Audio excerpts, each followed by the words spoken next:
Հոկտեմբերի 26-ից 28-ը Հռոմում հանուն խաղաղության անցկացվող ավանդական միջազգային համաժողովին Մայրաթոր Սուրբ Էջմիածնից մասնակցել են Արևմտյան Եվրոպայում հայրապետական պատվիրակ Վատիկանում ամենայն հայոց կաթողիկոսի ներկայացուցիչ Խաժակ arczepiskopos Պարսամյանը եւ Մայրաթորի միջեկեղեցական հարաբերությունների բաժնի տնօրեն Գարեգին Վարդապետ Համբարձումյանը։ Հրավիրվել է նաեւ Կոստանդնուպոլսի հայոց պատրիարք Սահակ arczepiskopos Մաշալյանը։ Այս տարվա միջոցառումը կրել է «Հավակնել խաղաղության» խորագիրը։ Համաժողովի շրջանակում անցկացվել են 22 թեմատիկ ֆորումներ։ Խաժակ arczepiskopos Պարսամյանը մասնակցել է «Չարին դիմագրավելը. մեր ժամանակների նահատակները» խորագրով ֆորումին, անդրադառնալով հայկական քրիստոնեական ավանդույթի համատեքստում նահատակության խորհրդին։ Սրբազանը անդրադարձել է նաև վերջին տարիների արցախահայության ցավալի փորձություններին, որոնց հետևանքով մի ամբողջ ժողովուրդ տեղահանվեց նախնիների հողից, վնասվեցին եկեղեցիներ, պղծվեցին գերեզմանոցներ, մշակութային ամբողջ ժառանգությունը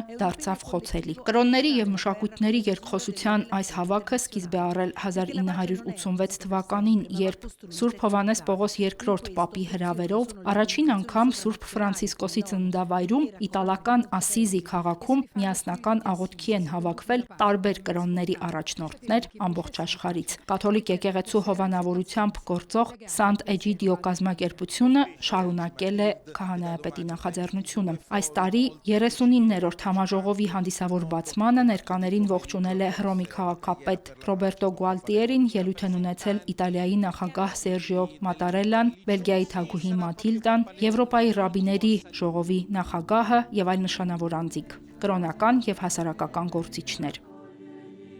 Հոկտեմբերի 28-ին համաժողովին մասնակցող տարբեր կրոնների ներկայացուցիչները միաժամանակ աղոթք են բարձրացրել հանուն խաղաղության։ Քրիստոնյաների միջեկեղեցական աղոթքը կատարվել է Լևոն 14-րդ պապի նախագահությամբ Հռոմի գլխավոր խորհրդանիշներից մեկում Կոլիզեումում։ Այլ կրոնների ներկայացուցիչները աղոթել են Կոլիզեումին հարակից տարբեր վայրերում։ Այնուհետև բոլորը համախմբվել են Կոլիզեումի հարևանությամբ բարձրացող Կոստանդինոսի կամարի առջև պատրաստված հարթակում մասնակցելու եզրափակիչ արարողությանը։ Ավարտին հռչակվել է համաժողովի խաղաղության կոչը, ապա տարբեր կրոնների ներկայացուցիչներ վառել են խաղաղության մոմակալը, որպես համերաշխության եւ հույսի նշան։ Մյուս տարվա հոբելյանական 40-րդ հավաքը կանցկացվի Ասիզիում։ Հերմինե Հակոբյան, Եկեղեցական կյանք։